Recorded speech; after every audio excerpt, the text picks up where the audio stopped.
বাঙালি স্টাইলের আমি কবিতা। আজকে আমরা রান্না করব ধাবা স্টাইলের চিকেন ভর্তা।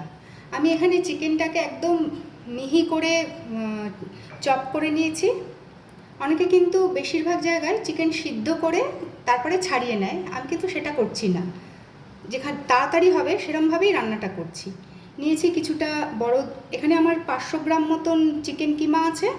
আমি বড় দুটো পেঁয়াজ একদম মিহি কুচিয়ে নিয়েছি, 2 টেবিল চামচ টক দই নিয়েছি, 1 টেবিল চামচ আদা রসুন বাটা নিয়েছি, আর কিছুটা ক্যাপসিকাম কেটে নিয়েছি। আমি এবার সোজা রান্নায় চলে যাচ্ছি। চিকেন ভর্তা করার জন্যে আগে আমি একটা মশলা তৈরি করে নেব। এখানে নিয়েছি কয়েকটা কাঁচা লঙ্কা, লঙ্কাগুলো লাল, একটু ভালো রং হবে আমার কাছে ছিল তাই জন্য নিয়েছি।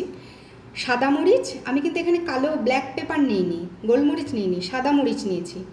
কয়েকটা এলাচ, একটা ছোট টমেটো, একটু দারচিনি, একটুখানি মগজদানা, এক টেবিল চামচ মতন মগজদানা, আর কিছু কাজু বাদাম। এগুলোকে আগে আমি একসাথে একটু ভাপিয়ে নেব, তাহলে মশলাটা যেমন কয়েকদিন থেকে গেলে ফ্রিজে এক্সট্রা রাখাও যায় আর খেতেও ভালো লাগে। এই জলে এই মশলাগুলো আমি একটু সিদ্ধ করে নেব। 5 মিনিট মতন আমি এই মশলাগুলোকে সিদ্ধ করেছি।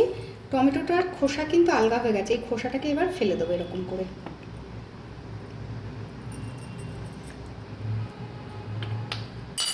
টমেটোর খোসাটাকে আমরা আলাদা করে ফেলে দিলাম। এবারে সব মশলা জল থেকে তুলে নিয়ে মিক্সিতে বেটে নেব।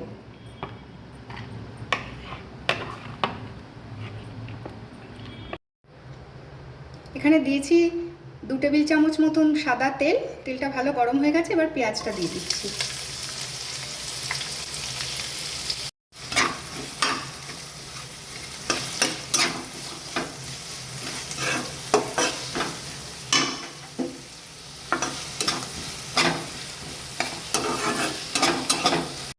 অল্প একটু নুন দিয়ে দিচ্ছি, তাতে পেঁয়াজটা তাড়াতাড়ি নরম হয়ে যাবে।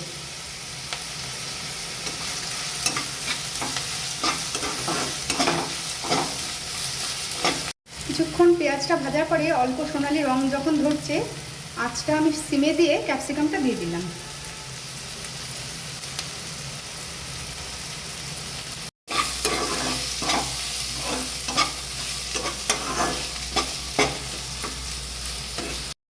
ক্যাপসিকাম পেঁয়াজ সুন্দর নরম হয়ে তেল ছেড়ে দিয়েছে, আমি আদা রসুনটা এবার দিয়ে দেবো।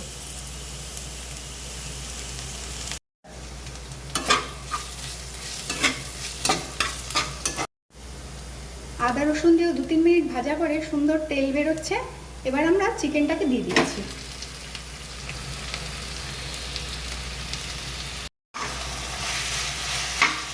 আঁচটাকে এবার মাঝারি আঁচে করে দিচ্ছি।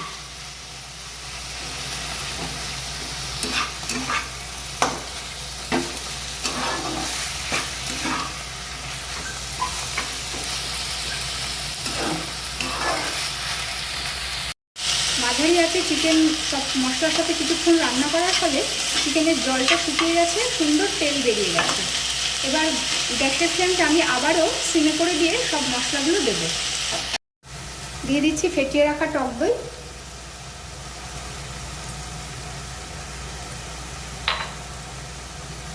আর সব মশলা যে আমি বেটে নিয়েছিলাম সেই বাটা মশলাটা দিয়ে দিচ্ছি।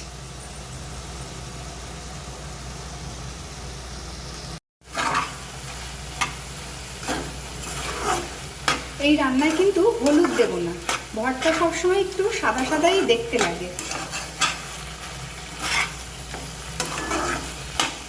সব মশলা দিয়ে কষানোর পরে মিনিট 2-3 আমি কষিয়েছি, তারপরে একটু তেল ছাড়ছে। এবার একটু জল দেব চিকেনটা ভালো সিদ্ধ হবার জন্য। মিক্সির বাটিটা ধুয়ে আমি একটু জল দিয়ে দিচ্ছি। খুব বেশি জল লাগবে না, যেহেতু চিকেনটা কিমা করা সেজন্য খুব বেশি জল লাগবে না। এবার দিয়ে দিচ্ছি অল্প সামান্য চিনি, যেহেতু টক দই আছে। আর দিচ্ছি নুন, আমি কিন্তু পেঁয়াজটা ভাজার সময় নুন দিয়েছিলাম, তাই জন্যে অল্পই নুনটা দিচ্ছি।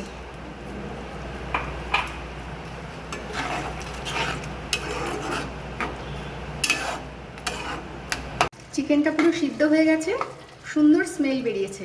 আমি এখন দিয়ে দিচ্ছি কিছুটা ক্রিম।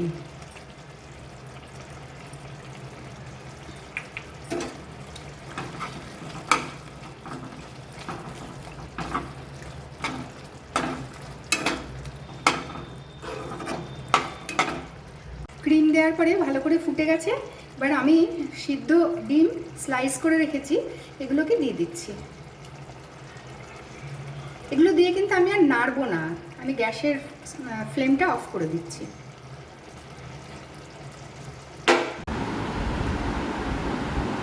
আমাদের আজকের রেসিপি ধাবা স্টাইলের চিকেন ভর্তা তৈরি। রুটি পরোটার সাথে এই চিকেন ভর্তা খুব সহজ রান্না করা এবং খেতেও খুব সুস্বাদু।